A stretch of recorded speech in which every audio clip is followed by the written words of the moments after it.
continue this series of lectures and discussions and thoughts about the history of Vietnam and the Vietnamese people. In the last session, we looked at the period sort of a kind of decline, a fragmentation of Vietnam, both politically and culturally, where power was descending down to villages, where families were becoming more important than the nation. And the idea of rule, the ideology, was more and more brought in for social customs and for politics from China. And we call this Neo-Confucianism. In Vietnamese, it's Dom Nho, the Chinese version of Confucianism, which was developed under the Sung dynasty in China. And as you may remember, it was also a period of real divisions and lots of war, that various families came to power. The Lei family still ruled as the emperor from Hanoi, but was very weak. The Trinh clan had power down through here, and another family, a Nguyen family, had power here, and then began really the full conquest of today's Vietnam by moving south into territory which had been taken over from the Cham people, and then by about 1780 taking over all this territory here, which had been part of the Khmer Empire. The Cambodian people centered up here, and they had come down here, but the Vietnamese moved in and took this over from the Cambodians. And then towards the end of the 18th century, another family, also with the last name of Nguyen, but usually called the Tay Sung for Western Mountains, arose in the highlands here and began to assert its own power. And they attacked south, and they conquered the center from the other Nguyen family. And then they went up north. They first tried to help the Lei emperor, but then the Lei emperor turned against them and fled over to China. They defeated the Trinh, and then one member of this family, by the name of Nguyen Huai, who took the reign name of Quang Trung, he defeated an invading Chinese army and set up his own sort of dynasty. But he died only after several years, leaving a young son, and then his family the different relatives began fighting and struggling among themselves. They lost their power of leadership, and that other Nguyen family began down in Saigon to come back to power and conquered all of Vietnam by 1802. And that man, whose name is Nguyen An, or Nguyen Phuc An, started a new dynasty, the Nguyen dynasty, in 1802, and he took the reign name of Ya Long. He took the Ya from the community down here of Ya Dinh, which is right near today's Saigon, and he took the Long from the old name of Hanoi, which was Tang Lum. And so he becomes the Emperor Ya Lum, ruling from the south to the north. Now, today I'd like to set up what happens to Vietnam in the 19th century. Really, one thing happens to Vietnam in the 19th century. The French arrive and impose colonialism. And the Vietnamese, led by the Nguyen dynasty and others, are unable to resist the French. And that's sort of the story I want to talk about in the next two lectures. And to set that up, I want to draw a stronger contrast between the Tay Sung ruler, Nguyen Huai, and the other man, the other Nguyen, Ya Long, who sets up the Nguyen dynasty, because they had two different philosophies of rule. And what I want to argue today is that the philosophy of rule and the patterns of rule selected by Ya Long and the Nguyen dynasty set Vietnam up for failure. They were designed to protect the interests and the power of the Nguyen family and clan to rule. But when some different, very strange thing came in from abroad, the French, these techniques and these devices failed. And one reason they failed I want to talk about is that they had not engaged the loyalties of the Vietnamese people. It was a strategy of rule by control, not a strategy of rule through loyalty. And secondly, these ideas, these Neo-Confucian ideas, were emphasized more and more and more by the ruling family.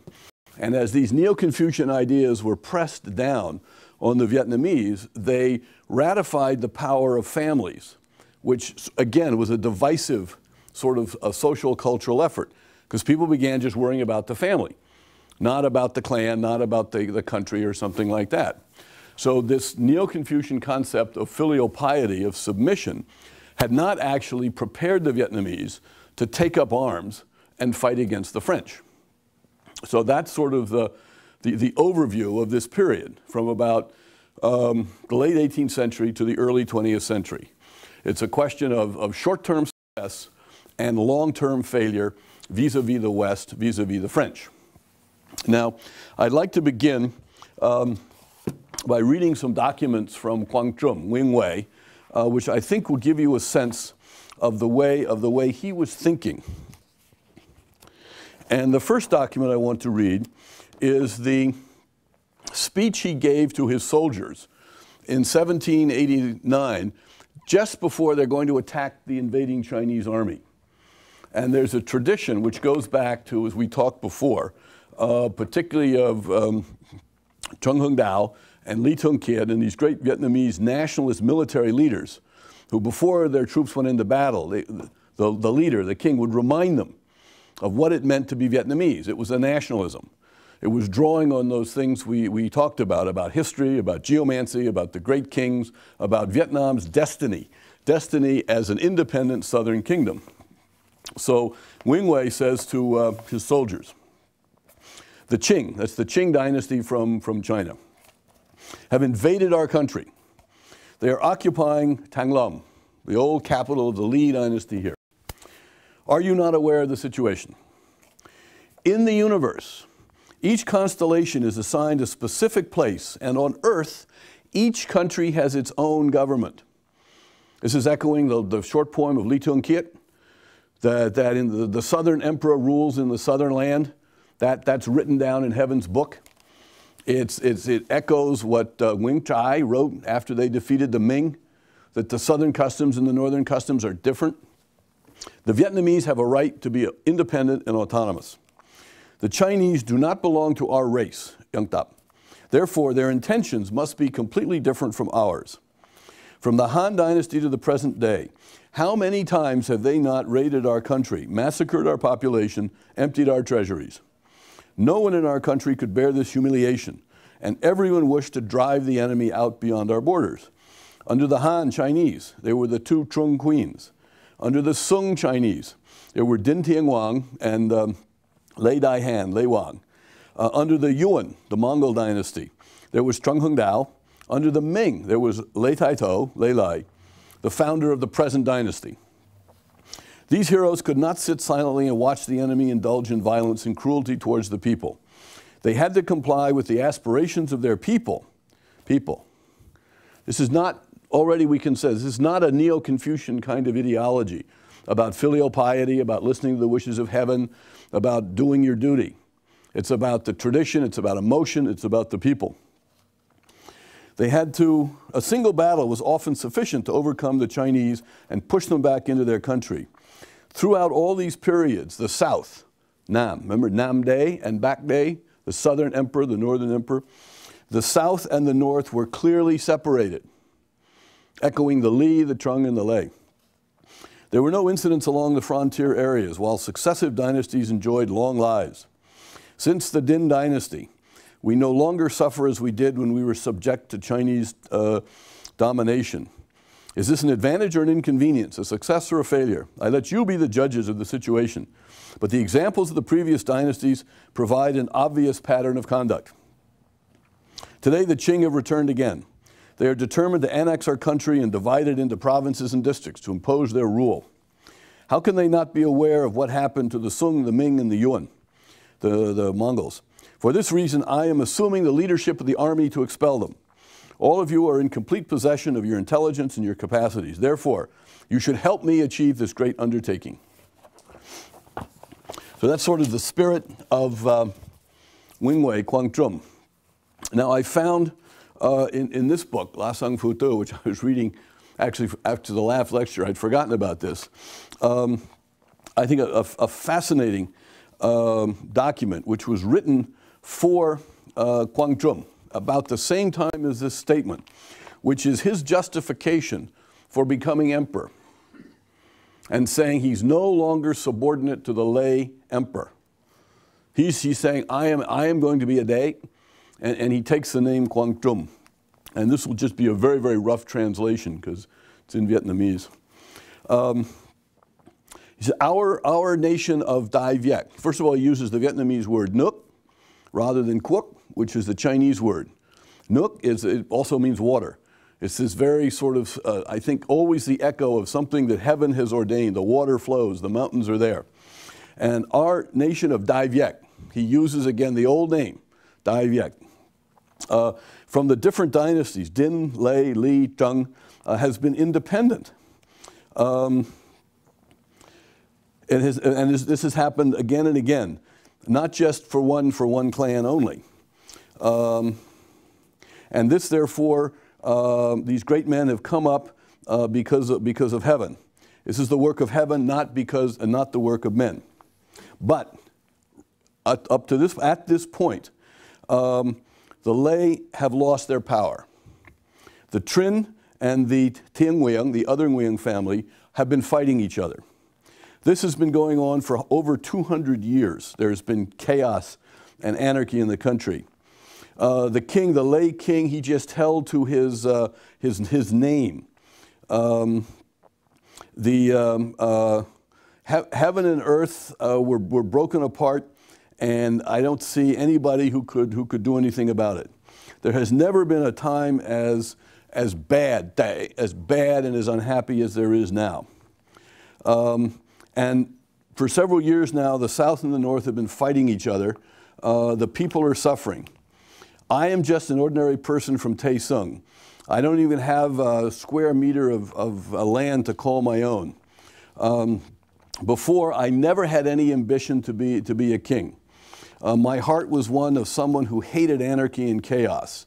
I wanted to have, this is a concept, a Min Chua. Min is an enlightened person. Chua is Lord.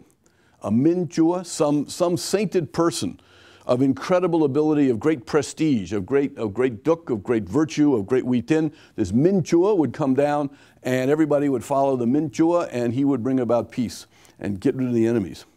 I've just wanted to have a Min Chua to help the people, to help life, and to yin yang and peace for the people. I organized another concept, Nghĩa Bin.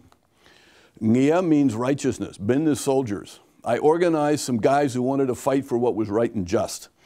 And I helped my brother to fight and to create the state of Tay Sung. In the south, I defeated the Siamese and the Cambodians. I then turned around and I captured Hue and I captured Hanoi.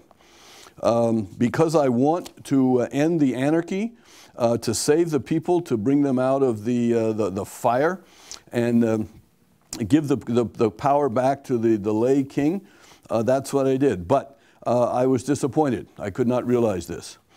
I wanted to serve the lay, but the lay king abandoned the nation.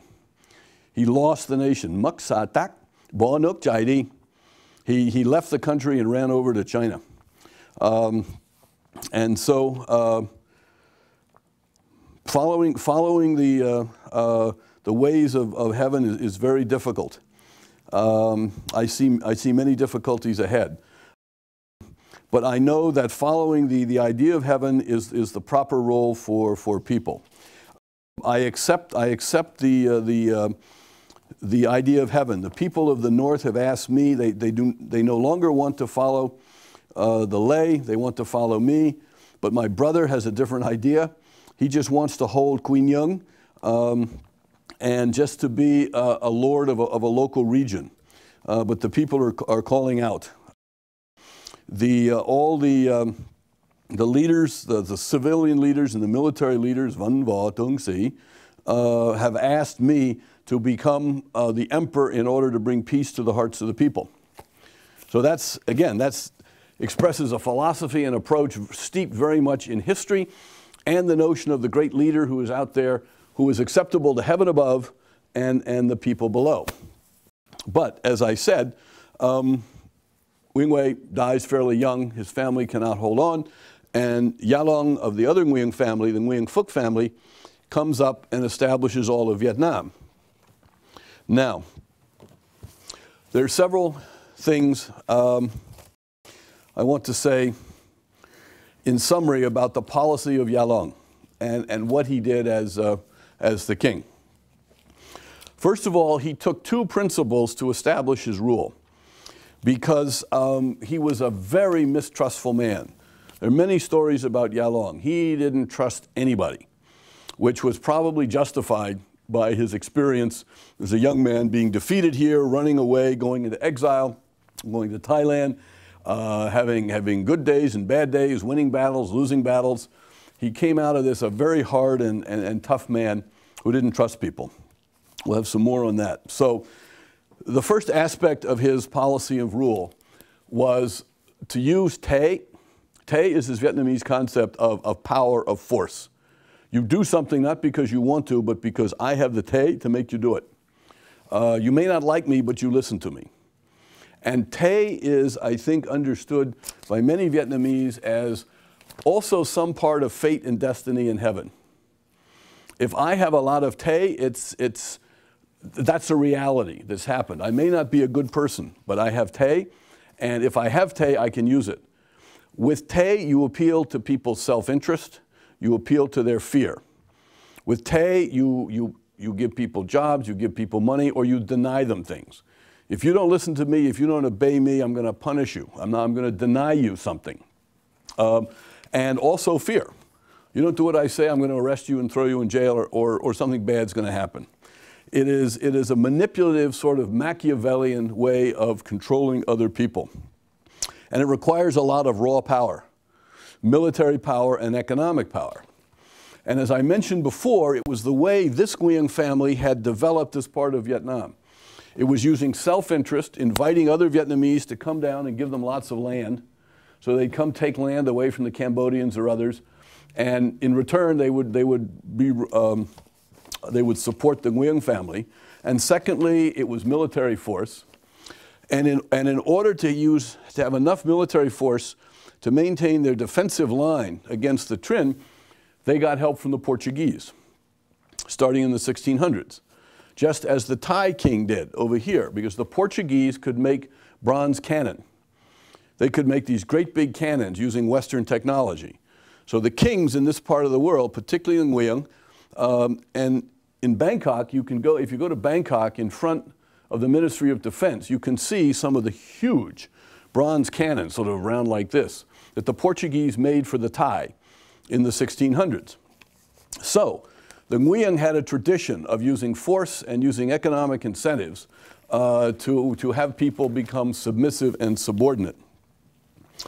So the second thing that Yalong did was he brought in very, very strongly this Neo-Confucian ethic, and particularly the concept of filial piety and Mandarins who have to study the Confucian classics, not Vietnamese history. One of the important things about Neo-Confucianism is that it has nothing to do with Vietnamese history. There's no discussion of the Li or the Trung or the Lei or the mountains and the rivers or geomancy or Buddhism or any of these things which over thousands of years had given the Vietnamese their identity. Neo-Confucian thinking is very intellectual. It's about heaven. It's about the orders of heaven.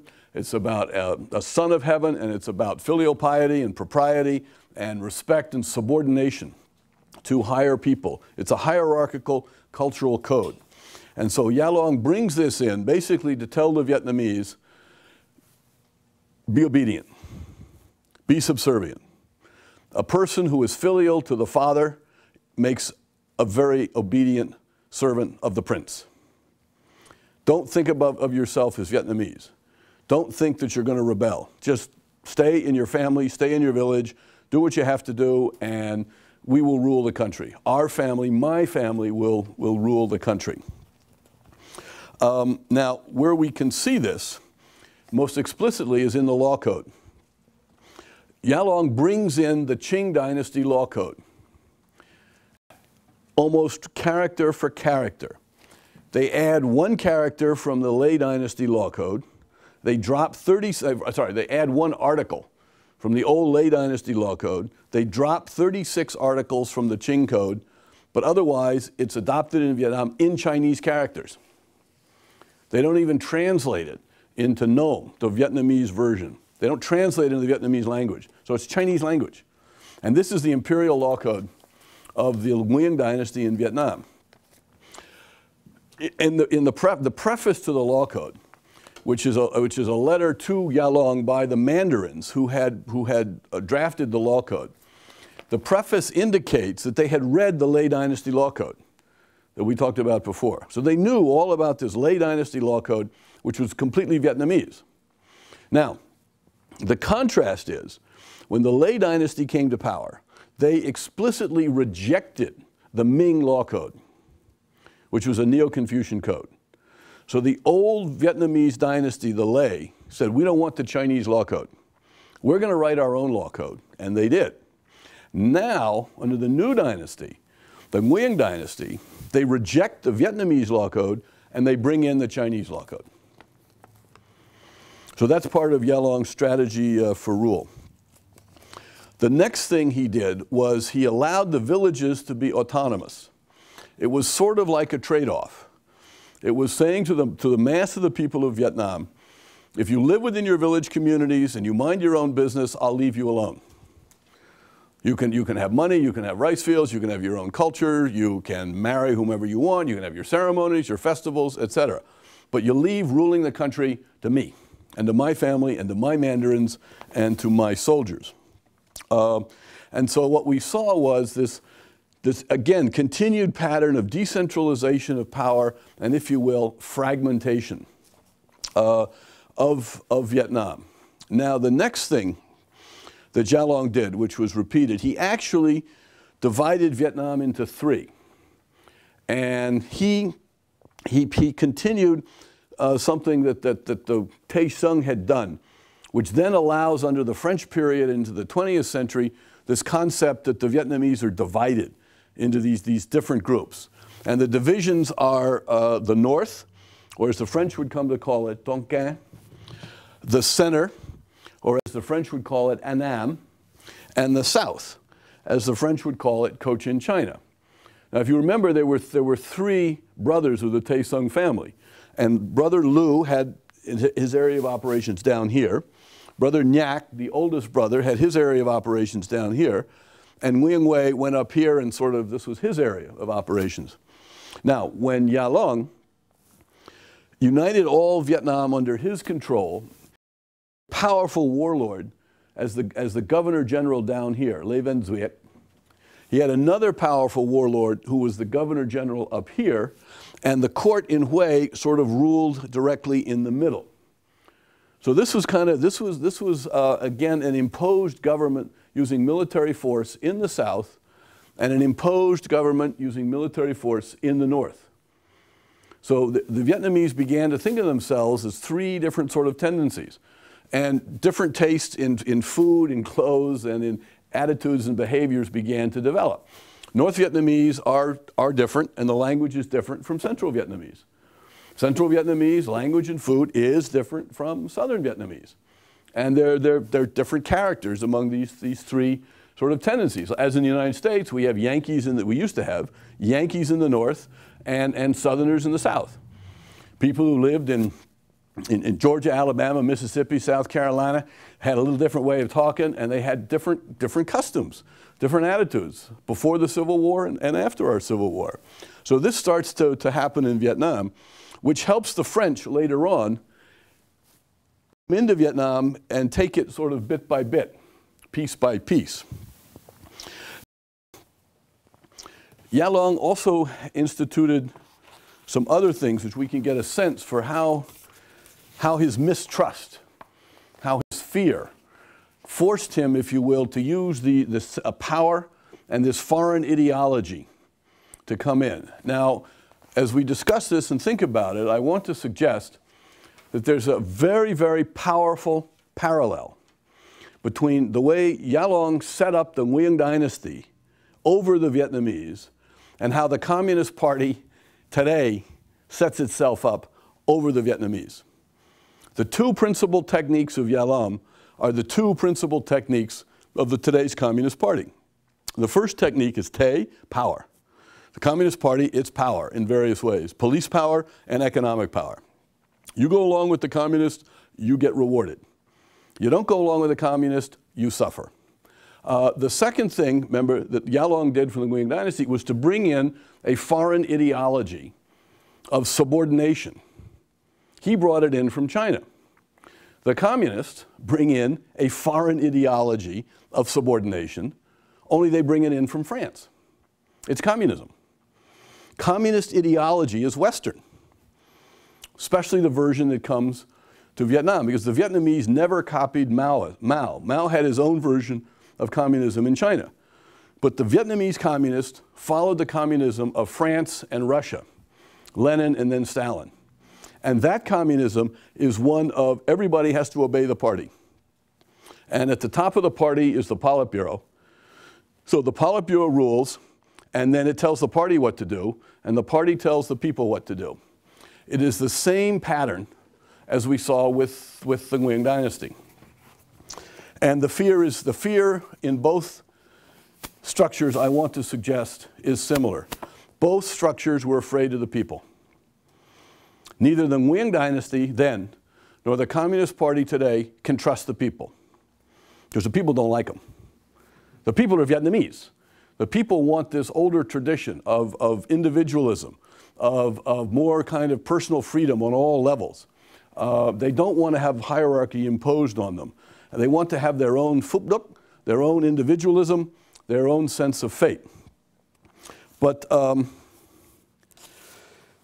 first, some of the things that Yalong did, even though he brought in some of the Chinese ruling patterns, he would not appoint any official to the top two ranks of high prestige. He wanted no other Vietnamese to develop prestige or uy tín that would cause them to try to overthrow the ruling family, or to think they're better than the ruling family, or to have people follow them rather than the emperor.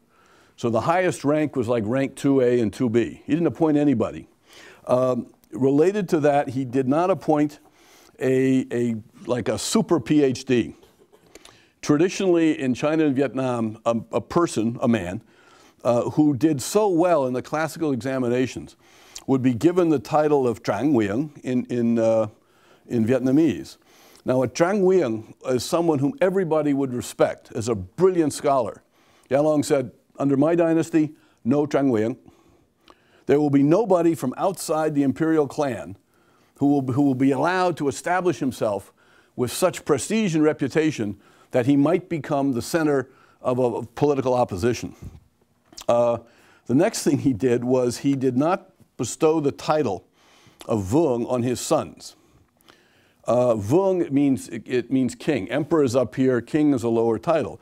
The assumption was that if you were a Vuong, you might have your own bodyguard. You might have your own little court. He didn't even trust his own sons, because he had seen that the Tay Sung brothers, each one of them had called themselves a Vuong, and they started having rivalries with each other and actually sometimes fighting with each other. And then his son, well then when he died, the question was who's going to take over? He had, under the imperial Orthodox Chinese way, he should have taken the oldest son of his oldest son. His oldest son was Prince Khan, who had died. There's a grandson. He doesn't take the grandson, which would have been the correct Chinese way. He takes another son who rules by the name of Minh Mang, who was the son of a concubine. Minh Mang's mother was not even an official wife. But Minh Mang was older, he was a mature man, and he was pretty smart.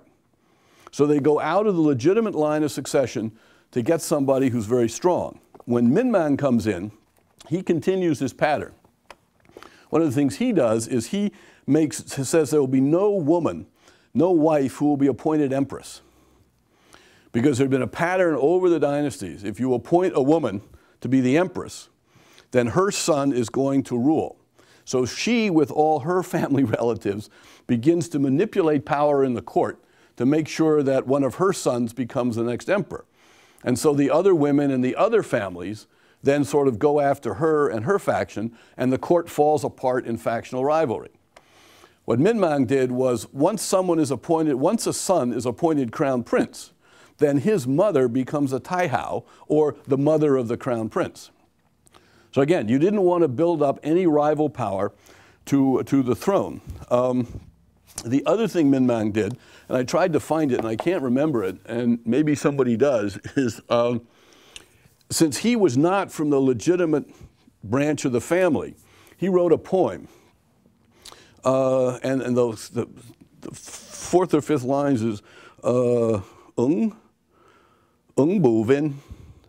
And can you he has this poem, he wrote this poem, and in Chinese characters. And each generation of his male descendants only could take a name from the character of this poem. So the first generation took the first character, second generation took the second. And in our time, we're down to the letters of Bu and Vin. So if you see a Vietnamese who comes from this part of Vietnam who has the name of Vin, he's a direct descendant of Minh Mang. If you run across a Vietnamese who has a family name, a male, has a family name of Ton Tac, that means he is part of the Nguyen family, but from a non-Minh Mang branch. Because what Minh Mang wanted to do was to make sure the rule stayed with his descendants and would not go to uncles or cousins or second cousins or anything like that. And it basically, that's the way it went, because the last king of the Nguyen dynasty, whose name was Emperor Bao Dai, his name was Vinh Thuy, so he was in the Vinh generation. And I actually met the other month a writer from Vietnam now who came over here with a delegation, and he's also Vinh, something or other, can't remember his name. But he's a descendant of Minh Mang at the same generational level as the old Emperor Bao Dai. Now, Minh Mang then rules for 20 years, 1820 to 1840, as more Neo-Confucian than even the Chinese.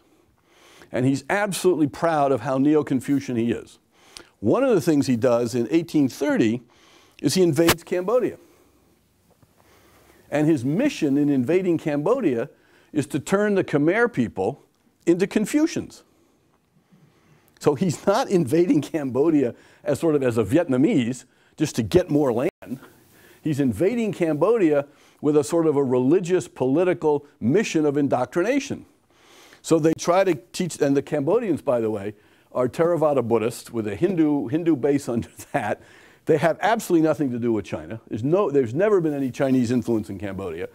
The Vietnamese under Minh Mang are going over there, trying to teach the Cambodians how to read and write Chinese, study the Confucian classics, have filial piety, and of course, they don't like it, and they resent it and resist it. Minh Mang, there was also revolts under Minh Mang. The powerful lord, Le Van Zuic, who was here, Minh Mang feared but couldn't do anything because he had a lot of support. Le Van Zuic was close to the Catholics. And however, he dies in 1833. And his son, Le Van Khoi, Minh Mang now wants to move against the family. So Le Van Khoi starts a rebellion at the same time, and the governor, the warlord up here, also starts a rebellion. So Minh Mang, at the same time he's going into Cambodia, he has to put down two major rebellions here.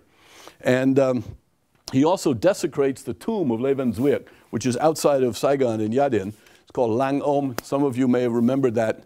If you go there, it's quite a popular tomb where people go and cast fortunes and things like that. The next thing I want to talk about is, well, there are two subsequent kings. Minh Mang's son, Thieu Tri, who rules from 1841 to 1847, and then Tu Duc, who is a grandson, who rules from 1848 to 1883. Now, the French show up and take over Vietnam basically under this king, Tu Duc. But the pattern of Minh Mang to Thieu Tri to Tu Duc is the same pattern. In a little while, I'm going to come back to this when we talk about how the French came in, and it was the repression of the Catholics and the killing of missionaries and Vietnamese Catholic priests, which precipitated the French interest in Vietnam and their invasions. We'll talk a little bit more then, but you can immediately see, I think, the necessity for this dynasty to repress Catholicism. Catholicism is a rival foreign ideology to Neo-Confucianism. If you've adopted Neo-Confucianism as the truth, and you're telling all Vietnamese that they have to be Neo-Confucian and respect China, and you have a Chinese law code, and this other ideology shows up, which has no respect for China, has nothing to do with the Chinese. It's some guy, Jesus Christ, who comes from a long way away, and the people who are bringing it there are foreigners. As the Vietnamese would say, people with blue eyes and big noses, right? Mac San Mui Cao. So that's, oh, Minh Mang did something else, a couple of other things in terms of Neo-Confucianism. One is he changed the name of the country. Oh, I'm sorry, I forgot one thing. Where does the name Vietnam come from? That was Yalong. Remember, the traditional name has been Dai Viet for generations and generations. Now suddenly it's Vietnam. What happened was when Yalong united all this territory, he then, in the traditional pattern, requested the emperor in China to give him a title, to recognize him and give him a title. And he requested the title of Nam Viet Vuong, South Viet King. And he goes up, and the Qing Emperor, Qing Lung, remembers, we talked about this in the first lecture, that there had been an earlier Nam Viet Kingdom, which was this area and all of South China under the Qin Dynasty and the Han Dynasty. For about 100 years, there was this Nam Viet. And at that point, these Viets were just a district of the old Nam Viet Kingdom. And at that point, the Chinese warlord who ruled the Nam Viet Kingdom had assumed the title of Nam Dae, the Emperor of the South. So in 1803 or something, when Qing Lung is discussing this, he remembers this, and he worries that if he gives the name of Nam Viet to Yalong, he is legitimating Yalong's claim to reconquer these parts of China. So he flips the two words, and he calls it Vietnam. So he appoints Yalong, from his point of view in Beijing, to be the Vietnam Vuong, Vietnam Quốc Vuong, the king of the nation, or the king of the state of Vietnam. So that's where the word Vietnam comes from, because the Chinese twisted the old Nam Viet. Now in 1830, sometime, I can't remember the exact year, Minh Mang, the son, changes the name of the country. And there's some significance to this. He now calls the country Dai Nam, the Great South. And no one really quite knows why he did this. I don't think he left a memorial or an explanation. But one of the sort of interpretations is this was completely in keeping with Confucian, Neo-Confucian thinking. Because in Neo-Confucian thinking, nationalism, ethnic identity is irrelevant. Everything is by reason universally under heaven. There are no Vietnamese, there are no Chinese, there are no Japanese, they're just people who are supposed to look up to heaven through the Son of Heaven. And what Minh Mang was saying is that he had the South at the same level as the Chinese emperor had the North. Going back to that old idea of the Nam Dae and the Bac Dae. So he just called Vietnam the Great South, which is sort of a rationalistic, idealistic sense of government. But he dropped the second thing. He dropped the Viet idea. He was not really saying, I am the emperor of the Viet people. He was saying, I rule because I follow the ideas of heaven. And I can rule here, and I can rule in Cambodia. I can rule anywhere because I'm following heaven. There's no special emotional tie or bond with the Vietnamese people or the rivers or the mountains of the South or any of those things. Now, what was the response to the Nguyen dynasty? I think the response was twofold. One was a certain number of families, for reasons, they bought into the system. They were mandarins, they were wealthy families, they were powerful family in villages, they needed the support of the dynasty. or they were intellectuals who believed in Neo-Confucianism. But some of the most important intellectuals didn't buy into the system. First of all, I want to point out that under Yalong and Minh Mang, it was a very, very important Vietnamese called Phan Huy Chu. And in particular, he wrote this very, very long set of historical records about things he had found about Vietnamese history, culture, heroes, things like this. So he was one of the leading intellectuals, Phan Huy Chu, under Yalong and Minh Mang. The second person who is perhaps the most famous, we talked about this before, was Nguyen Yu, the poet who wrote this Tale of Q. And Nguyen Yu served Minh Mang. In fact, he went up to China to be an ambassador of Minh Mang up in China. And while he was there, one of his tasks was to oversee an order of Chinese porcelain made from the imperial kiln of the Chinese, the same kiln that made the ware for the Chinese emperor. It was pretty good porcelain. And he had this, took the designs up and had a huge set made and brought back for Minh Mang to use in the palace. And the design was this picture of, there's a boat with two guys. And this is a famous episode where Yalom Nguyen An is escaping. His enemies are chasing him, and this fisherman takes him across a river and saves him.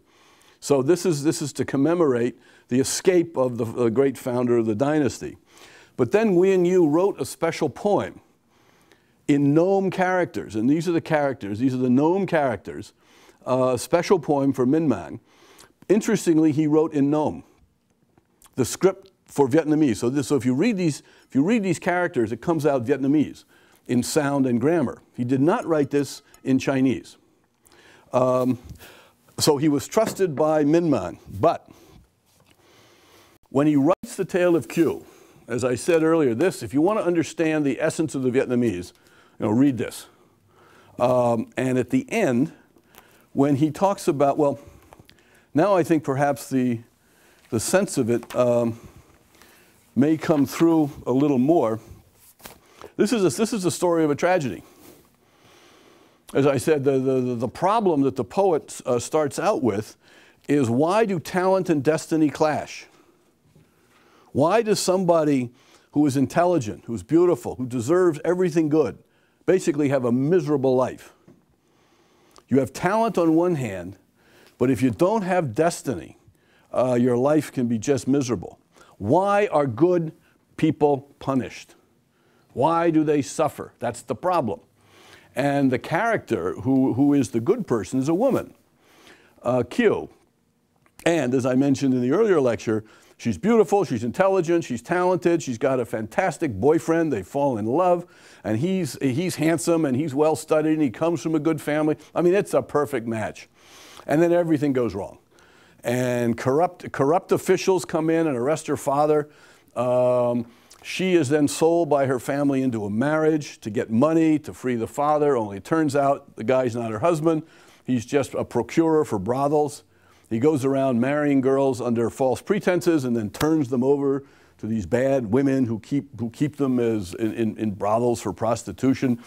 And then she has ups and downs with clients there, and then she falls in love with a general, and he's going to save her, but then he dies in battle. Oh, because she tells him to be nice and surrender, so he surrenders, and then there's an ambush, and they assassinate him. Then she tries to commit suicide. She can't even commit suicide. and a Buddhist nun finds her, and she's sort of at the end of her rope, and the nun says, "You haven't played out your karma yet. You have to suffer more." So at the end, she finally runs into, by accident, her first love, and they live together, but because she's not a pure wife, they sort of live together like brother and sister, and sort of a sad ending. So then the poet gets to the end and says, how do we explain this? Now, what's the metaphor? A lot of my Vietnamese scholar friends think the girl Q is Vietnam and the Vietnamese people.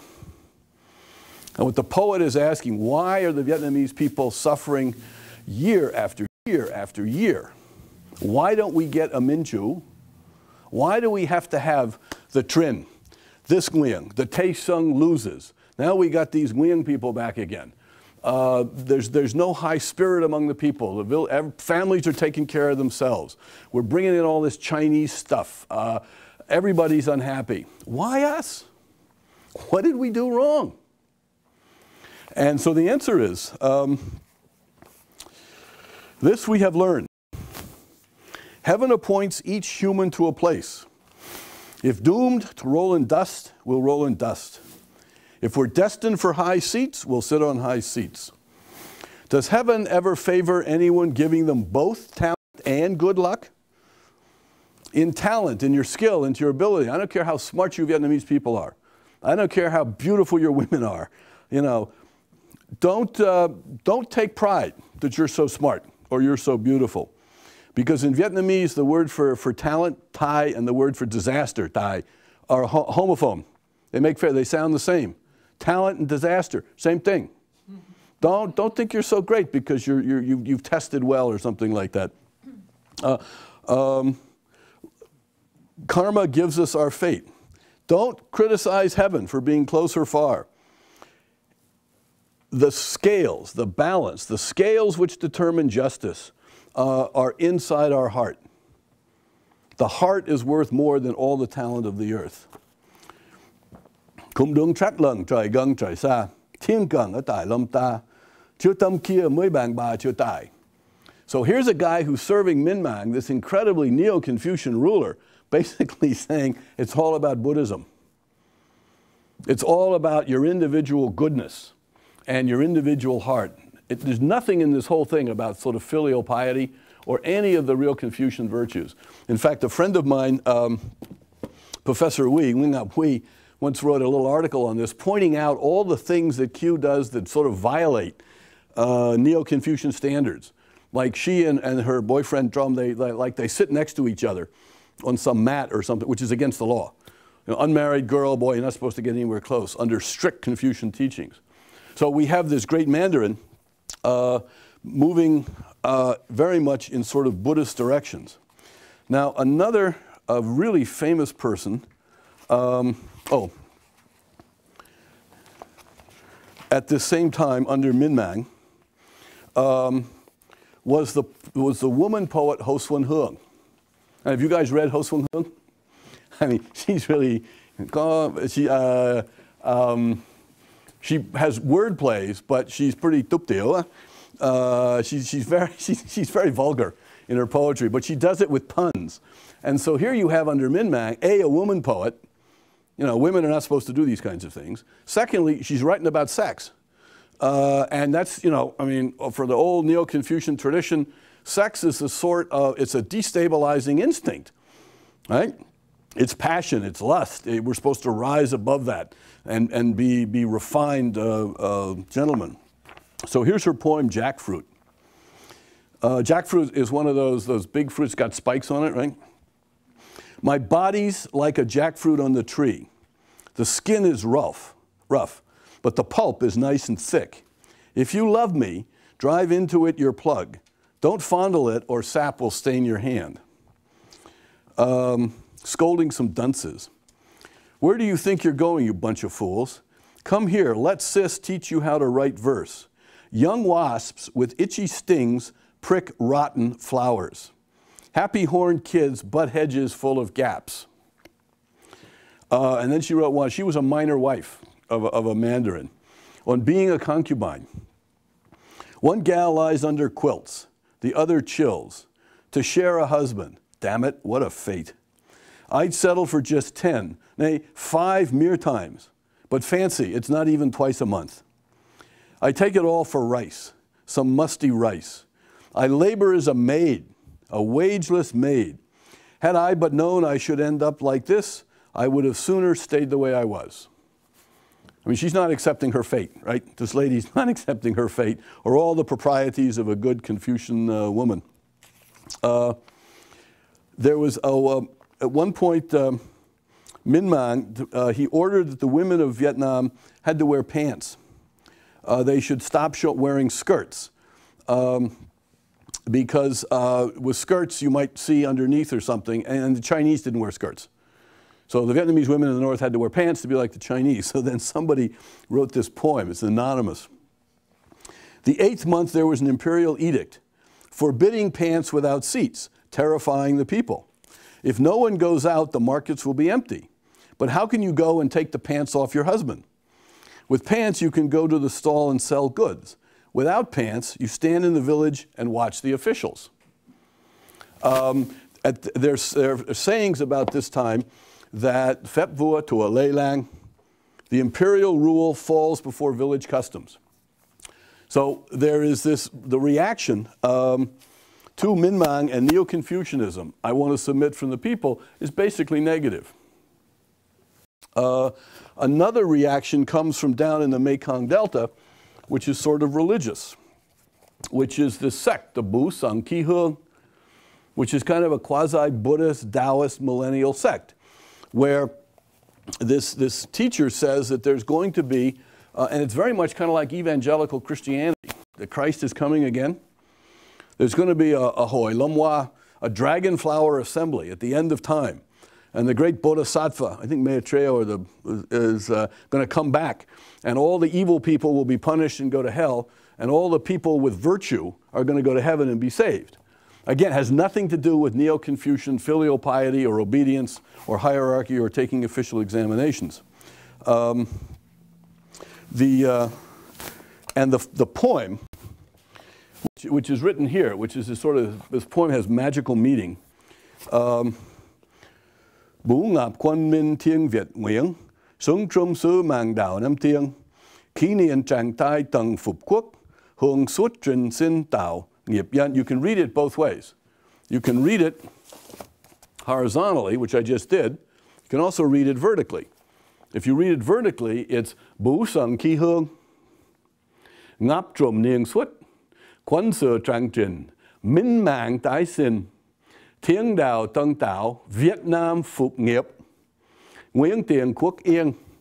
If you read it this way, it just sounds religious. If you read it this way, it's got all kinds of political meaning. And if you read it the sort of ordinary way, of the precious jade a ruler heaven originally gave to Vietnam. In the mountains of the south, he was formerly told to live. In a miraculous year, the renewed state will be reestablished. The incense fragrance will give birth to a peaceful age. The great ruler, the Minh Chu of Vietnam, is coming because heaven has foretold this. And it was, we already saw that Nguyen Huai, Quang Trung, was talking about the Minh Chu, the Minh Chua. But if you read it vertically, this poem says, the miraculous fragrance of the precious mountain will proceed out during the jade year. The royal advisor will be Trang Trinh. Nguyen Minh Kim, we wrote, and Minh Mang, or the brilliant destiny, will be reborn. That's a pun on the ruler. The ruler's reign name is Minh Mang. But this guy in the Delta is saying he's not the real Minh Mang.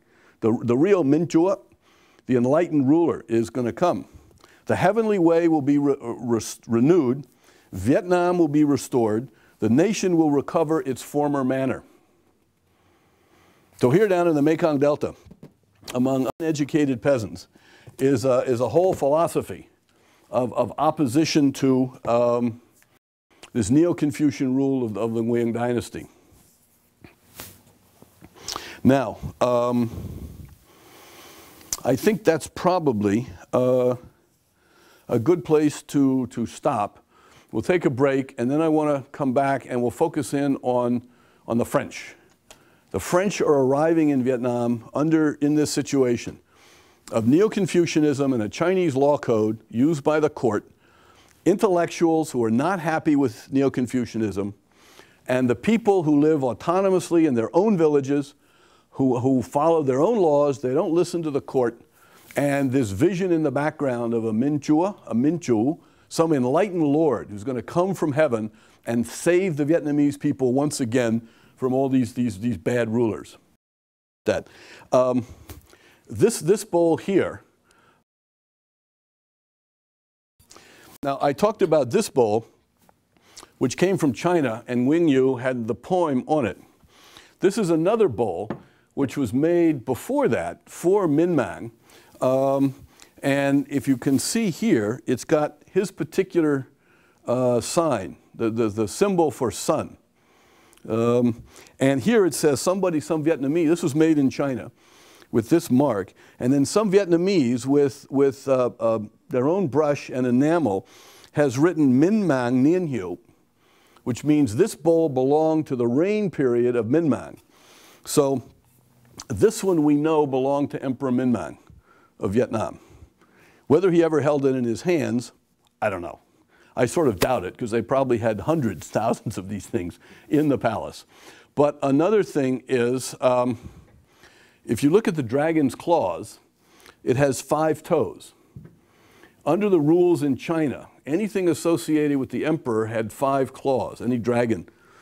But nobody else could have 5 claws. Dragons made for the next level of people could have 4 claws. Dragons made, I think, for ordinary people had 3 claws. So this one has 5 claws. And this bowl was made for Tieu Tri, for Minh Mang's son. The first one I showed you, this one, has on the bottom, it has Minh Mang's, the sign of the sun, and it also has, somebody now has carved into the enamel here, the character for Lei, which means the Ministry of Rights. So this bowl probably belonged to the Ministry of Rights. So it was probably used in some worship temple for Minh Mang or some senior person of the family. It was put up before an altar, and it would have had soup in it or food or something like that. This one, the one that says Minh Mang Nien Hieu, was probably used for eating, in the palace. So, okay, thanks very much.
Now, in the last lecture, we were considering the structure of the Nguyen dynasty, 1802 to actually 1945, and the philosophy it took towards ruling Vietnam and the structures it used, which were one, to use power of various kinds, Tay, and also two, to bring in an ideology, Neo-Confucianism from China, to bring up the Vietnamese in a sense of either fear on one side or moral, social, cultural submission on the other, in order to protect the power of the ruling family. Now, there's in life, as the Vietnamese believe, with yin and yang, there are consequences to everything. Whatever you do has a consequence. And one of the consequences of Yalong's decision to set up his dynasty this way was to basically condemn it to failure when the French arrived.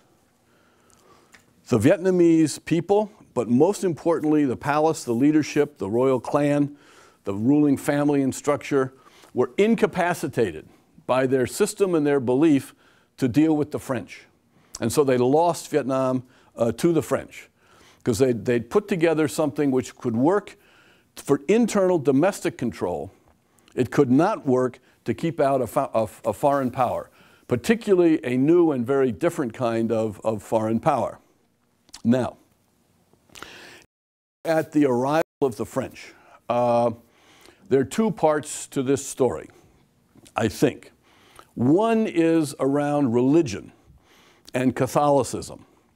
The other is the general story of Europe in the 19th century vis-a-vis the rest of the world. Because the European countries created basically modern industrial civilization. And they had more guns, better technology, railroads, telegraphs, science. They could build bridges. They could do things that the Chinese, the Vietnamese, the Japanese, the Africans, the Arabs couldn't do. So in the 19th century is the power of Europe expanding around the world, what we call colonialism. And part of colonialism was rivalries, particularly between the British, the French, and the Germans, in order to establish colonial empires. And so the French had kind of two motives to get involved with Vietnam. One motive was arising from Catholicism, protecting Catholics and advancing Catholicism. The other motive was jealousy with the British and the Germans, so the French wanted to have their own empire. Now, the original French interest in Vietnam, as we talked before, were missionaries in the early 1600s, who came, Jesuits, who came to Vietnam, and they created Quốc ngữ, the Western way of writing Vietnamese, and they had some success in getting Vietnamese to follow them. The Neo-Confucians, at first under the Trinh, who ruled from up here, imposed laws forbidding Catholicism and Christianity. Because the Trinh were also, they were the first to really use this Neo-Confucian Chinese thinking to create a subservient Vietnamese political population. When Yalong is seeking aid, in order to fight back against the Tay Sung, Yalong, the first Nguyen, and I'm going to call him probably now Yalong, which is his reign title, he needed to get Tay, he needed to get power. Where's he going to get power in order to strike back at the rival Tay of the Tay Sung? The French. So Yalong begins to cultivate the French, particularly some French bishops. One, the Bishop of Adnan, or Pignou de Beher, I think it's pronounced that way. And the bishop, Yalong takes his eldest son, turns him over to the bishop. They sign a sort of a blood agreement between two men, and the bishop takes his son to the court of Versailles, 1787, and an alliance is entered into between the French and Yalong. But nothing happens from that alliance because 1789, there's a revolution, the Bourbon family loses power, the French really don't pay any attention. But the bishop and some French military advisors get involved with Yalong, and they help him in all his campaigns to slowly march up and reconquer Vietnam. And also French military advisors help him build forts in the model of Vauban. Vauban was a French general under Louis XIV who created forts out of brick which were like stars. They had like 5 or 6 points. And they were supposed to be the most sophisticated forts because they could not be attacked. He designed them so that there were cannon openings, would shoot at any little group of men who had to penetrate between the points of the star. So Jalong builds these French-style forts all over Vietnam as the basis for his military units to control the territory of the Vietnamese. But he doesn't promote Catholicism. He doesn't oppose the Catholics, but once he becomes emperor, he doesn't promote it because he's promoting Neo-Confucianism. When he dies, his son Minh Mang takes over. Minh Mang, as I said, is a believer. He's a true believer in Neo-Confucianism. And therefore, Catholicism is inconsistent. And he doesn't want the Vietnamese people to be Catholic. Also, probably because there's a political calculation here. Catholic populations have a hierarchy of obedience. The local congregation follows the priest follows the bishop follows Rome. In that structure of Catholics, there's no obvious place for the emperor. So as the Catholics organize, there's a potential sense of a subculture which could organize itself politically against the ruling family. So Minh Mang begins persecution of Vietnamese Catholics and French missionaries who are coming to spread Catholicism in Vietnam. Under Minh Mang, the French 3 times approach him for a commercial treaty. They want special treaty rights between Vietnam and France, and Minh Mang refuses them 3 times. There's a famous saying by the warlord, Yalong's warlord, Le Vang Duc, who I talked about, that he criticizes Minh Mang by saying that something like, the rice in your mouth is still warm thanks to those people, and you want to betray them. In other words, thanks to the French, your family only got to be the ruler of Vietnam, and you're not grateful, and you want to turn against them. Leva is saying, basically, that's not the way a moral person behaves. You owe the French, you owe the Catholics. They put you in power. Now you want to forget about all that and turn against them.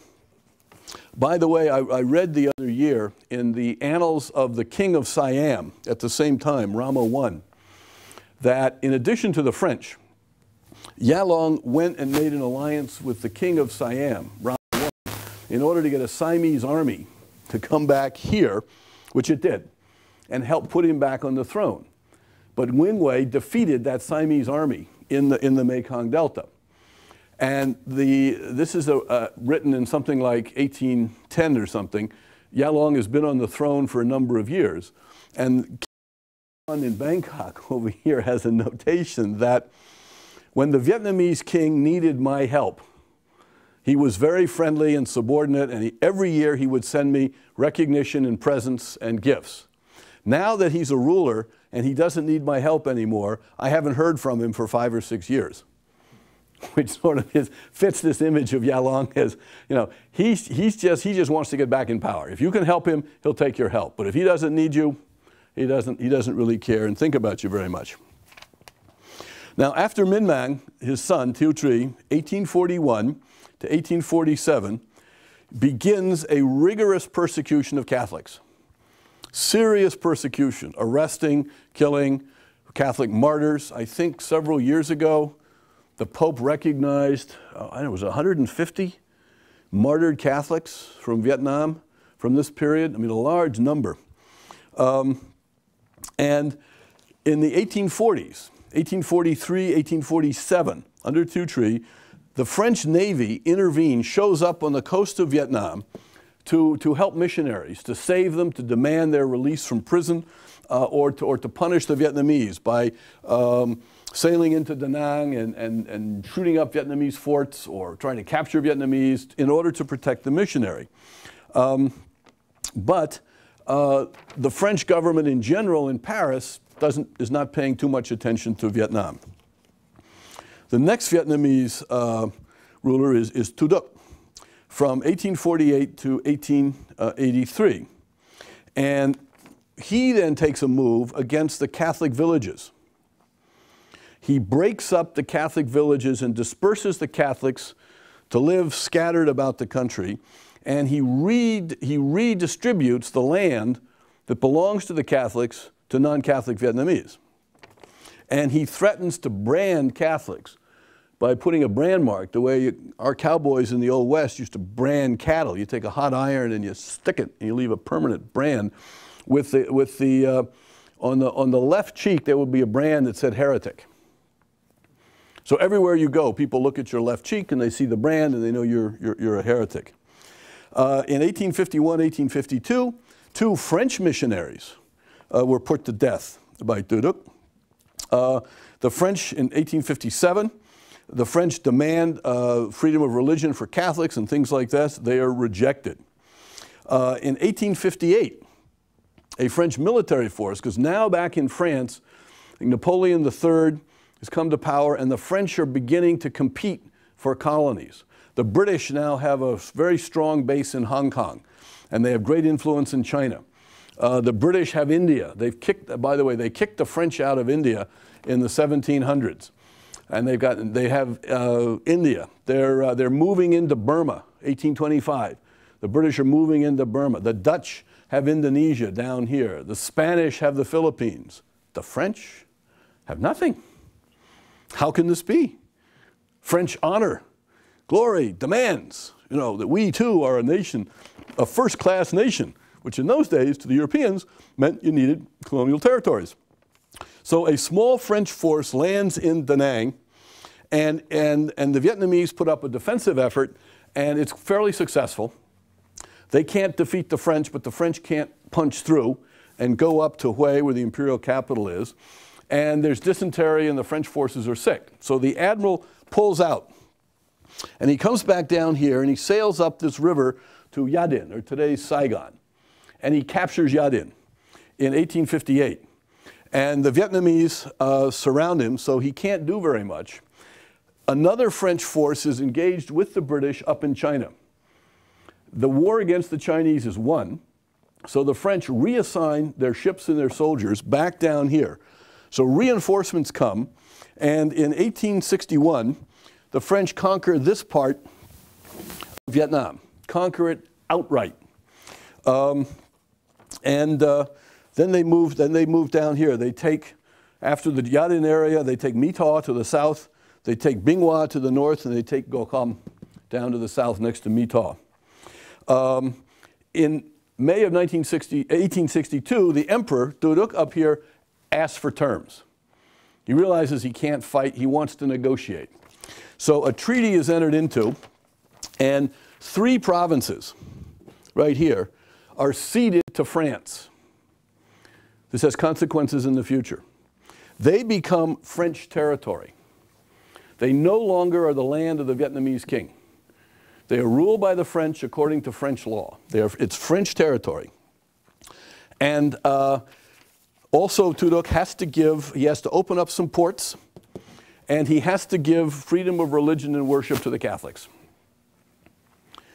And so that's the first sort of loss of Vietnam to the French. Then in 1867, the French, and my sense is for no particular good reason, they then take the rest, they take 3 more provinces down here. And they set this up as Cochin China. Now, there's a very important document, I think, which gives us a feeling as to how the Mandarins, the Neo-Confucian Mandarins of the Ming Dynasty were immobilized. They did not know how to deal with this threat. Remember, these are people who've been fighting against the Chinese successfully for many, many times, over thousands of years. The French show up. Now, clearly, the French have got modern warships. They've got big cannons. They've got high explosives. They've got trained formations. They've got powerful rifles. But still, the Vietnamese Mandarins, the strategic reaction, the intellectual reaction from the Mandarins is one of consternation and resignation. And this is a very famous letter by the Mandarin Fan Tan Yang when he surrenders the 3 provinces down here to the French. He is the administrator of these 3 provinces for Minh. He's one of the leading mandarins in the court. In 1863, he'd been sent to France to negotiate with he's been to France. He's seen Paris. He's seen what these French people look like. He knows their civilization. And he's come back, and now he's the ruler down here. And the French are moving out of the Yadin area, moving south. And he writes his letter, 1867. Officials and people, it is written that he who lives according to heaven's will is in the right way. He who departs from heaven's will is wrong. A classical statement of Neo-Confucian belief and ideology. Has nothing to do with the mountains and the rivers of the south, with the Li, the Trung, Lei Loi, the great heroes, right? It's heaven's way. The rational idea of heaven for the whole cosmos. To act according to heaven's will is to act according to one's reason. If you want to find out what heaven wants you to do, you consult your reason. You don't do geomancy. You don't have prognostications of yin and yang. You don't read Zhang Trin's sum. You use your reason to figure out what does heaven want us to do. Man is an intelligent animal created by heaven. Each animal lives according to its proper nature, like water, which seeks its own level, or fire, which spreads in dry places. Man, to whom heaven has given reason, should endeavor to live according to that reason. The empire of our king is ancient. Our gratitude towards our king is total and real. We cannot forget our kings, is total and real. We cannot forget them. For several years now, the French have come with their formidable war material to implant trouble among us. We are weak compared to them. Our officers and soldiers have been defeated by them. Each battle merely added to our misery. The French have huge battleships, full of soldiers, and armed with powerful cannons. Nobody can resist them. They go where they choose.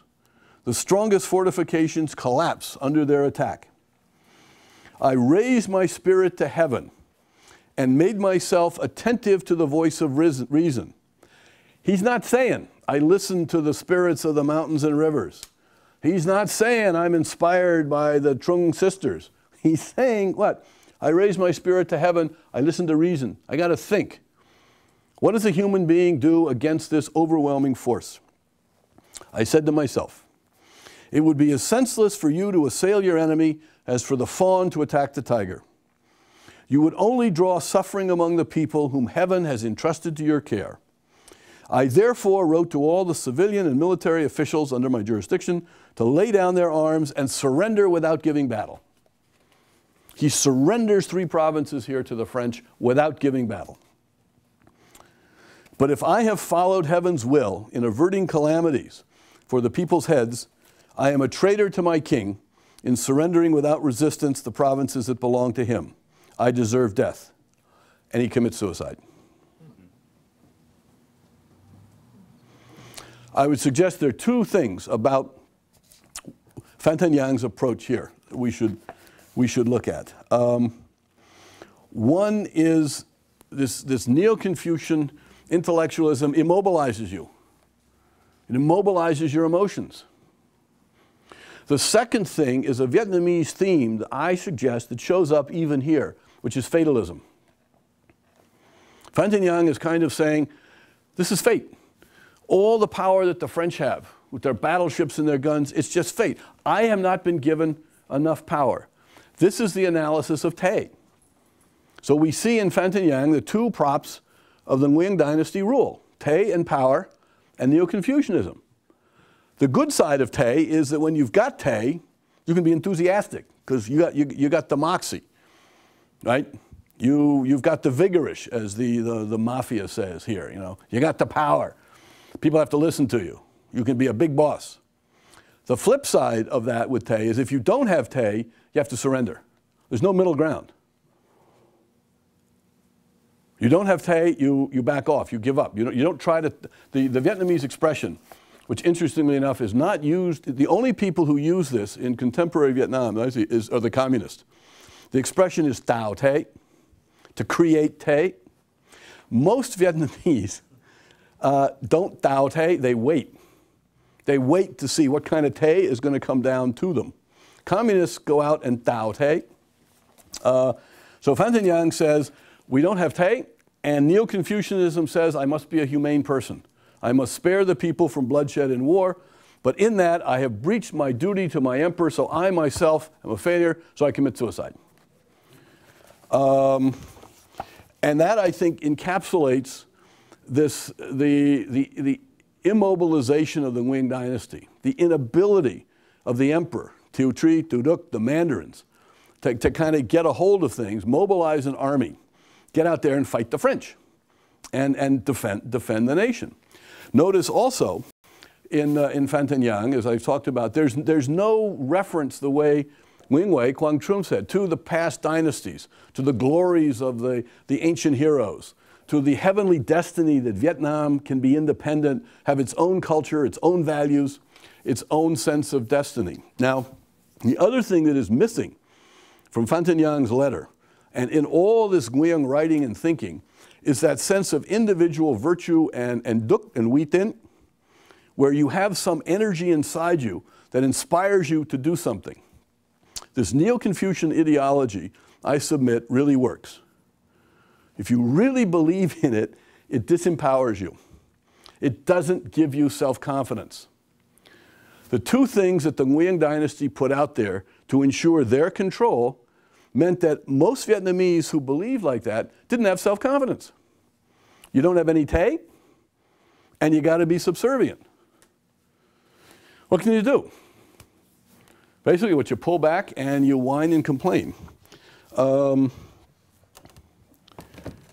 me see. Now about this attitude of sort of impotence. There's a number of poems, famous poems, which have been written. One is by Nguyen Cam Tru. Nguyen Cam Tru was an official under the Nguyen, Minh Mang and others, but he was never very successful as an official. He never got promoted. I think he got fired a couple of times, he was put in jail, and he was brought back, and he finally gives up. And he writes this poem called Officialdom. In age I boast not many scores of years, yet I have witnessed changes through 3 reigns, Yalong, Minh Mang, Thieu Tri. In life's arena, fame dwells next to shame. The fame of being a big famous Mandarin is right close to being ashamed of yourself, because you've had to sell out to get this position of power and influence. Born into dust, one cries before one laughs. What's the first sound we all made when we came out at birth? We cried. We didn't smile, we didn't laugh. It's kind of, you think about that, about human life, you sort of go, gulp, no. With past events, I've surfeited my eyes. On things to come, I shan't waste my breath. I'm not going to worry about what fate has in store or anything like that, you know. Such is the high road of the world, I know. A man does what he must to be a man. Not what he wants, what he must. And then, at the time the French are conquering the Delta, there's a southern scholar, Nguyen Dinh Chiu, fleeing from bandits. The market breaks at the sound of Western guns. Just one false move, the game of chess is lost. Children flee home to scurry here and there. Birds leave their nests to flutter back and forth. The town of Calf's Haven's riches wash away like foam. The little hamlet of Deerfields, the roof thatch and tile go up in smoke. Oh, turmoil quellers, are you hiding now? Turmoil quellers is like Nguyen Huai, yep luang, yep yak, guys who stand up and get rid of anarchy, get rid of bandits, you know. Where are you? Where are you? Oh, turmoil quellers, are you hiding now? Why let the little people bear this scourge? Where are our leaders? Storm. Where do you keep your armies, O wind god? Unleash your power and tumble ocean waves. Whip, whip, blow off all the temples and all the shrines. Roar, roar, bring down all the forests and all the hills. May heaven storm and sweep our kingdom clean, and then put it back within its rightful bounds. Heaven, you gotta send us a Minh Chu. You got to send us a leader who's going to get rid of these French, who's going to sweep the country clean and put it back to the way it was supposed to be. There was one guy in the south, Trung Com Din, who had a very different attitude than Phan Thanh Giang. I'll read that in a second. And he goes out and tries to raise Nghĩa Quân, right soldiers of righteousness, to fight the French. And of course he loses. I think they get to burn one French ship or something like that, but basically they lose. But Nguyen Ninh Chieu writes a poem about him. Elegy, after he's dead. Elegy for Trung Din. His fame rose like a billow in the south. Gaucom in battles echoed with his feats. His bullets made the white devil's warships throb. His sword cast glory at the yellow gate. The flag of justice, heavens yet to fall. The captain's seal lies buried under the earth. Why must brave men break down and shed their tears? A murmured prayer is offered to his soul. So the court, the Nguyen dynasty, cannot really figure out a strategy to stop the French, but the Vietnamese people in the villages, without leaders, without relationships with mandarins or intellectuals, they know that there's chaos, there's anarchy under heaven, something is wrong, there's injustice, and they sort of rise up here and there without discipline, without order, without leadership, to kind of fight back. There was an exchange.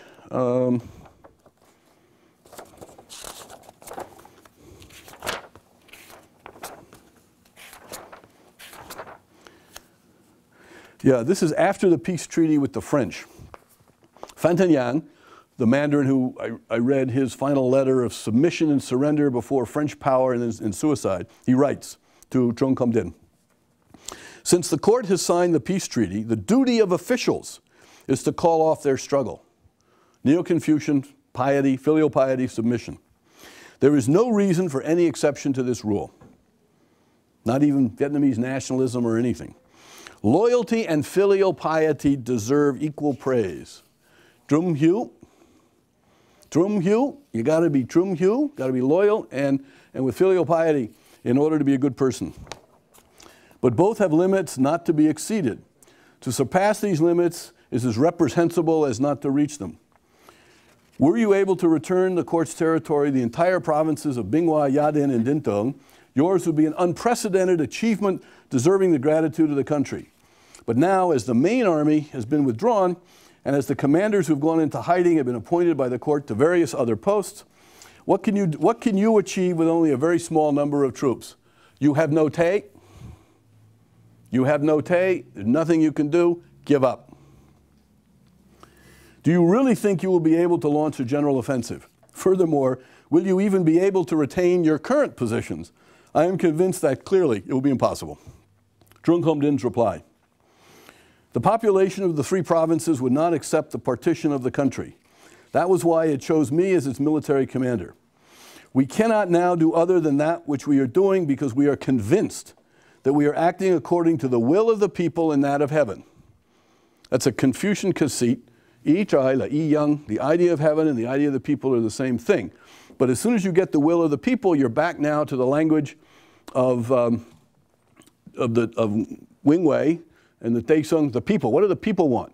Remember Nguyen Huai, when he says, I'm going to become emperor, he says, the people have rallied to me to go fight the Chinese. Trung Com Din saying, it's the people. They need leadership. We are therefore determined to give our lives to our struggle. We shall harass the enemy from the east, attack him from the west. We shall continuously fight the enemy, and we are convinced that, in the end, we shall overcome. As long as you speak of peace and surrender, we are determined not to obey the court. Now, here is the first of a major breakdown between the court and the people. Here's Trung Com Din and the people here saying the Nguyen dynasty is no longer legitimate in our eyes. They are giving us orders to do things which we reject. They are not legitimate. We're not going to follow them anymore. Given these circumstances, any cooperation between you and us will be impossible. We hope that you will not be surprised by our determination.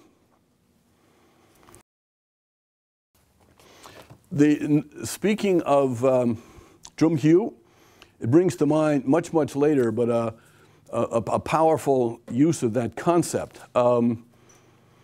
Jumping way ahead to 1975, when the communists attacked, there was a really marvelous commander this part of Vietnam, General Ngo Quang Trung, and he was defending this part of Vietnam.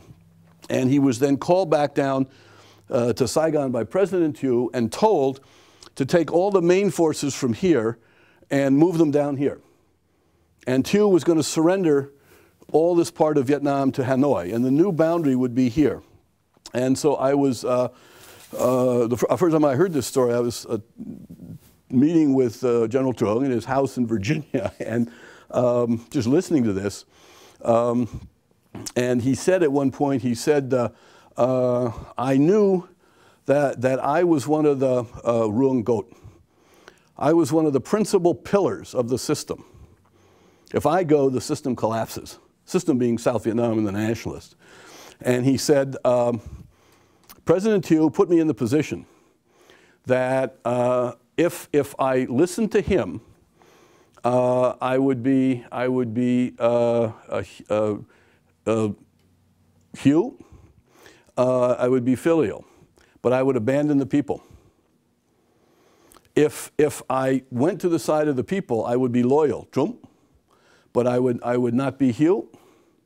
So Thieu put his best commander in a position of being immoral. Whichever way he went, he broke a fundamental rule of sort of Vietnamese leadership. He was either going to be Trung or he's going to be Hugh.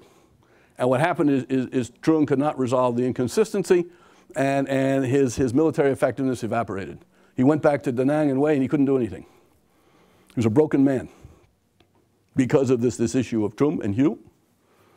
And there's also the related thing of Hugh and Nghia. You had to be Hugh, you had to be filial to your superior, the president, and you had Nghia. You had Nghia with the people. And he'd just been told to abandon the people. And he couldn't do either. So I blame Thieu for, a lot of people blame Thieu for a lot of things. But getting back to Vietnam. So 1867, we have a French colony down here. We have Tu Duc still reigning up here. And the people, at least down here, more and more pulling away from the court, saying they're there for themselves. They're not here for us. They're not really here for Vietnam. Now, one of the things about Tu Duc in passing before we go on is about geomancy. Now, even though Yalong and Minh Mang were very Neo-Confucian, they still kind of believed in geomancy. So when the time comes for Yalong to find his grave site outside of Hue, he gets a really pretty good auspicious site. He gets some pretty good geomancers, and they go find the site up the river, and it's a pretty good site. And his son Minh Mang also gets a pretty good site from geomancy. Tu Duc, Thieu Tri has a mediocre site. Tu Duc has a lousy site. If you go outside of Hue, if you go to Tu Duc's tomb, what it is, there was a beautiful little lake.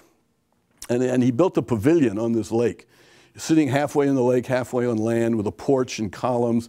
And he used to go there, and he'd read poetry, and they'd do play. He actually did some Shakespeare plays. He translated some Shakespeare into Vietnamese, and with members of his court, they'd do Shakespeare plays there, and he'd have tea, and he'd watch the sunset. It was an absolutely gorgeous place to do this. So he wanted to be buried near there. So he just had, so his tomb is just sort of right on the other side of the little road from this beautiful little pavilion in the lake. That's a lousy place. There's no Huyet. There's no Huyet under his tomb. So when I was there going around once, some older Vietnamese were saying, you see, that's Tu Duc's tomb. I said, yeah, he said, that's why we lost Vietnam. That's right, lousy tomb, no Huyet, bad fortune for the dynasty. Dynasty runs the country, bad fortune for the country. Now, after this, there's kind of an interregnum. There's kind of a truce or a peace for a while. But in 1874, a French adventurer tries to captures Hanoi. His name is Garnier. And oh, by the way, there's also more chaos. There's a whole bunch of bandits who are up here, some fleeing from China, some Vietnamese. They're called the Black Flags. They're up here, and the court down here can't control them. Now, some French who are really competitive with the British. The British have Hong Kong here, and they're beginning to develop influence and making a lot of money in China. The French believe that they can use the Red River to go up into China and access the Chinese market. Now, this is absolutely a wrong idea because the Red River has lots of rapids and it's narrow and you can't get boats up it. But they don't, the French in 1874, they don't know this. So this adventurer, Garnier and some others, he goes up to Hanoi. He captures like 75 French guys, something like that, some tiny force. They capture Hanoi. They capture the fort that's loyal to the Nguyen emperor, and the Nguyen officials sort of surrender. And they want to go up here. Two interesting things. One, there is some resistance. The Vietnamese resist and Garnier is killed. But fundamentally, the people of North Vietnam don't get too excited about helping the Nguyen dynasty. Garnier is killed. The French have to pull back. They have to apologize a little bit. But an access point has been made. Now,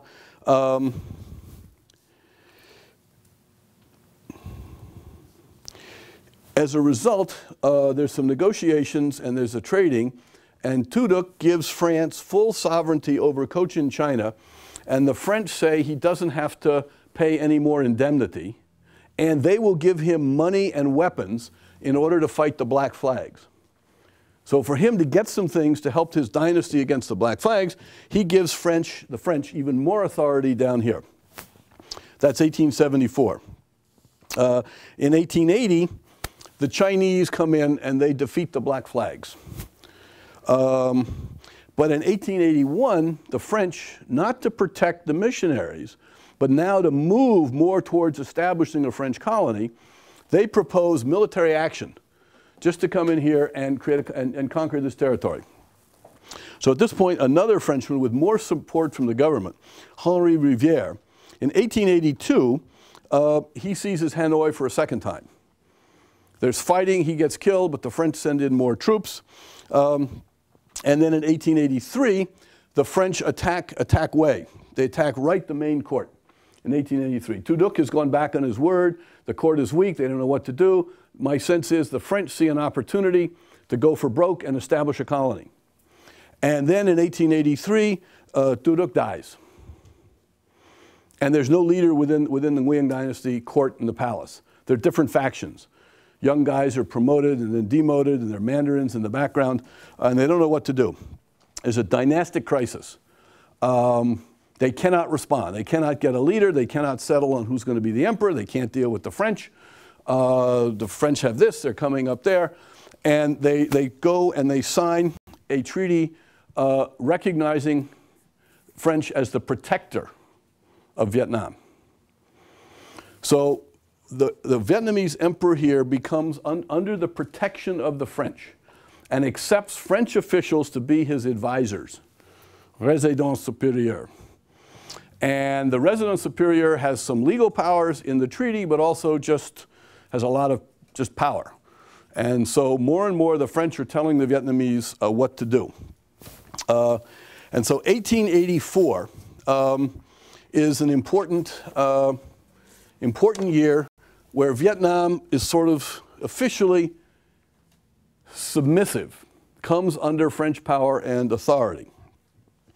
Then a couple of things happen. Basically, in 1885, the next year, there is a revolt. The young emperor, Ham Nghi, in Hue, and some of the mandarins flee, and they go up into here. And they start a movement called the Kung Vuong. It's the name of the movement. It's called, you know, rescue the king, rally to the king, protect the king. And it's a call on the Vietnamese people to rise up and support the Nguyen family against the French. And what do you think the Vietnamese people do? Nada. It's not entirely true, but basically nobody here rises up. Odds and ends of people, but basically nobody. Nobody down here rises up. And a few of the old family relations of the king, the high court mandarins, a few of those people organize a resistance movement, but it only takes the French a couple of years to suppress it. Now, this is the statement of the Kung Vuong Edict. This is the Kung Vuong Edict. I'm going to read it to you, and you just listen to it, and what's your emotional level about this as you hear this? I mean, imagine you're a Vietnamese, 1885, and somebody gets up in your village and reads this thing, you know? The emperor proclaims, "From time immemorial, there have been only 3 strategies for opposing the enemy: attack, defense, negotiation. Opportunities for attack were lacking. It was difficult to gather required strength for defense, and in negotiations, the enemy demanded everything. In this situation of infinite trouble, we have unwillingly been forced to resort to expedients. Was this not the example sent by King Tai in leaving the mountains of Qi and by Sun Tang when fleeing to Shu? Our country recently has faced many critical events. We came to the throne very young and have been greatly concerned with self-strengthening and sovereign government. Nevertheless, with every passing day, the Western envoys got more and more overbearing. Recently, they brought in troops and naval reinforcements, trying to force on us conditions we could never accept.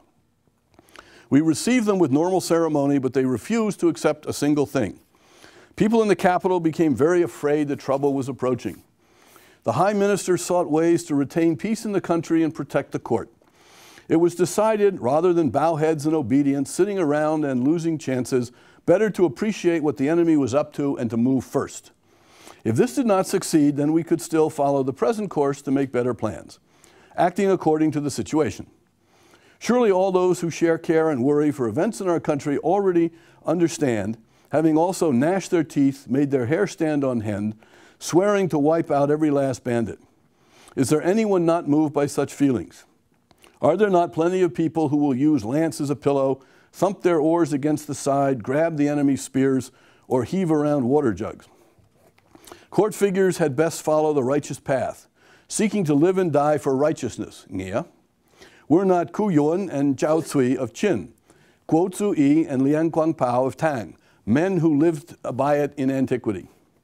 Our virtue being insufficient, amidst these events, we did not have the strength to hold out and allow the royal capital to fall, forcing the empresses to flee for their lives. The fault is ours entirely, a matter of great shame. But traditional loyalties are strong. Hundreds of mandarins and commanders of all levels, perhaps not having the heart to abandon me, unite as never before, those with intellect helping to plan, those with strength willing to fight, those with riches contributing for supplies, all of one mind and body in seeking a way out of danger, a solution to all difficulties. With luck, heaven will also treat man with kindness, turning chaos into order, danger into peace, and helping thus to restore our land and our frontiers. Is not this opportunity fortunate for our country, meaning fortunate for the people, since all who worry and work together will certainly reach peace and happiness together? On the other hand, those who fear death more than they love their king, who put concerns of household above concerns of country, mandarins who find excuses to be far away, soldiers who desert, citizens who do not fulfill public duties eagerly for a righteous cause, officers who take the easy way and leave brightness for darkness, all may continue to live in this world, but they will be like animals disguised in clothes and hats. Who can accept such behavior? With rewards generous, punishments will also be severe. The court retains normal usages, so that repentance should not be postponed. All should follow this edict strictly. By imperial order, 2nd day, 6th month, 1st year of Hamngi, July 13, 1885. Okay, having heard that, you guys all excited about going out and fighting the French? Sure, why not, right? I mean, the quality of the language, and if I could stress again in these Nguyen documents, what's missing? I mean, there's no reference in here to Hai Ba Chung, to Li Tung Kiet, to Lei Loi, to Trung Hung Dao, to this, you know, to the great victories over the Chinese. No emotional appeal to the spirit of Dai Viet. Saying heaven has given us all this. You know, we may go down in flames, but we're being true to our ancestors or something like that. I mean, this is sort of trite Neo-Confucian, you know, boilerplate, and nobody basically nobody shows up, and nobody fights for the Nguyen, and they just become irrelevant. Now, there is, however, another side of the story. The French were not entirely stupid. And they were not entirely just militaristic and brutal. They were actually, in some ways, they were fairly shrewd. This is a book written by de Lanessan, published in Paris in 1889. De Lanessan was one of the most strategic and smartest of the French civilians assisting French colonialism at this time. And this is his book about l'Indochine française, the French Indochina, which becomes famous, which was the French legally established that in 1887, after they'd repressed the Hamgui revolt, before he writes this, and French Indochina was declared to be the autonomous area of Tonkin, the Annam, which was a French protectorate, the French territories of Cochin China, and Cambodia, which was a French protectorate. I didn't talk about that, but in the 1860s, when the French were coming in here and attacking here, with some pressure from the French, but also with the idea of the Cambodian king. The Cambodians, who had been losing to the Vietnamese on one side and the Thai on the other side for hundreds of years, suddenly thought that if they could get the French on their side, the French would keep out the Vietnamese and keep out the Thai. So in 1864, the Cambodian king signs a treaty with France, placing Cambodia under French protection, so the French would keep the Thais out and the Vietnamese out. So now you have French Indochina, which is this. By 1904, I think the French add the various principalities of Laos to what became officially French Indochina. But de Lanessan writes in here basically a strategy. And the strategy is to make an alliance with the great families. The French strategy is to make an alliance, a marriage of convenience with the mandarins, with the great families, with the wealthy families, with the landlords. And it's self-interest on both sides. It's playing with this concept of Tay. The French now get people who will be responsible to them, who will rule local areas and will cooperate with them and repress rebels. The great families and the mandarins get to borrow French power to sustain their social prestige and their wealth. And it's, as we say, it's a Faustian bargain. It's a deal with the devil for the Vietnamese families. In the short term, it makes sense. Now, I think we can understand the thinking to some extent of these Vietnamese elders and clan leaders and mandarins in the context of Tay and Neo-Confucianism. First of all, in the context of Tay, the people don't like you. You're part of the Nguyen apparatus, which people are turning against. Where's the Tay going to come from to support you, to keep you in your position of superiority? So you switch from the Tay of the Nguyen dynasty to the Tay of the French. One. Two, at this point, Neo-Confucianism doesn't have any power. It's failed. You have no sort of deep cultural roots anymore. You're looking for something new, something different. And the French are bringing over education, science, railroads, telegraphs, all this modern European civilization, which is both an intellectual approach, it's also a new form of Tay. Because if you start sending your sons to be educated by the French, and they get appointed by the French to be the politicians and the ministers, then your family is gaining this new Tay and this new system from modern industrialized civilization.